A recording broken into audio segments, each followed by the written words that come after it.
bono.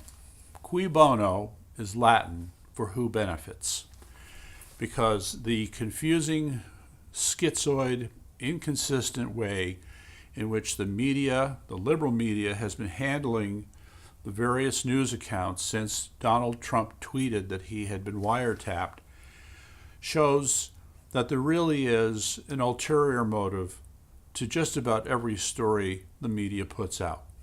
Between January 20th, 2017 and March 4th, 2017, there was no problem, no question, no debate, no discussion, no criticism of the article that the New York Times had published on its front page on the day of Donald Trump's inauguration, talking about how the people in his campaign had been wiretapped.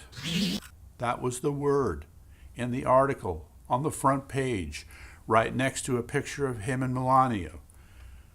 Okay, wiretapped. So clearly there was an investigation. Clearly there was surveillance, all right?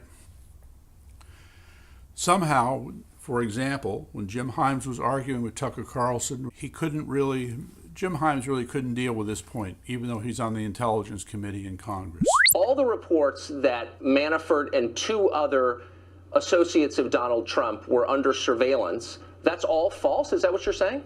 What I'm saying is that the report, and when you say lots of outlets, you're talking about the Guardian and the New York Times and the BBC, yes, and none of this stuff has been confirmed. We don't know where it came from. As you know, who is being monitored pursuant to FISA warrants is a highly classified thing. And further, as you know, you use the word spying. You know, yes, I don't quite know what that means. What it is. I'll tell you what it is. No. When a judge doesn't know he's being listened into. No. Oh, okay. So that's what police do when they're listening in on drug dealers and child molesters? That's right. It's spying, and sometimes it's justified, and sometimes it isn't. But let's call it what it is. It's spying. Spying is when we go to Russia and try to recruit Russian generals to give us Russian secrets. Okay. When law enforcement is listening to anybody, that is law enforcement. Okay. It's law enforcement. In a lot of cases, it's legitimate. In most cases, it's legal, but it's still spying. This is a pointless semantic argument. I want to get to the core.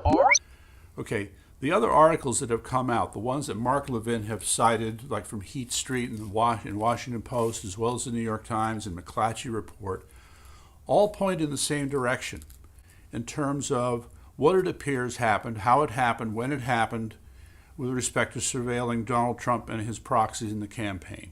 This is not about President Trump's tweeting. This is about the Obama administration's spying. And the question isn't whether it's spied. We know they went to the FISA court twice. The question is, who did they spy on? The extent of the spying. That is, the Trump campaign, the Trump transition, Trump surrogates. And I want to walk you through this, the American people. Exhibit 1. This is all public. Head Street. 2 separate sources with links to the counterintelligence community have confirmed that the FBI sought and was granted a Foreign Intelligence Surveillance Act court. This is spying. In October, giving counterintelligence permission to examine the activity of, quote, U.S. persons in Donald Trump's campaign with ties to Russia.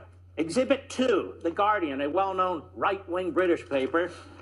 Here it is, quote, The Guardian has learned the FBI applied for a warrant from the Foreign Intelligence Surveillance Court over the summer in order to monitor 4 members of the Trump team suspected of irregular contacts with Russian officials. Keep in mind, this is during a presidential election. Exhibit 3, McClatchy, another well-known right-wing newspaper. Here they have the agencies. Headline, FBI, 5 other agencies, 5 other Obama administration agencies probe possible covert Kremlin aid to Trump. New York Times, another well-known liberal outlet. Intercepted Russian communications, part of inquiry into Trump associates, January 19. The FBI is leading the investigations, aided by the NSA, the CIA, Treasury Department's Financial Crimes Unit. The investigators have accelerated their efforts in recent weeks, but have found no conclusive evidence of wrongdoing. Listen to this. One official said intelligence reports based on some of the wiretap communications have been provided to the White House. So what's changed? Well, this is what's changed. This is my message this evening. The ulterior motive for these stories before March 4th, 2017, was to cause as much harm to Donald Trump as possible. What we really need to see are two things. The first, if the information in those articles from the New York Times, the paper of record, are true, then they should stand by them. If they're not, either issue a retraction or issue an errata statement like you typically do.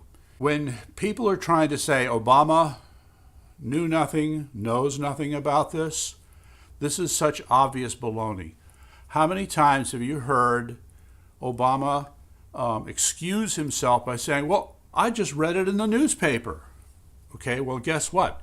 All these accounts of wiretapping and surveillance and information being handed to the White House has been in those newspapers that Obama's presumably read. So pick any date you want. He has known about this all this time. So he could have changed things, he could have said something, but none of the above, all right? So we're still stuck with these people running back and forth, saying different things, and you don't know who to believe or what to believe.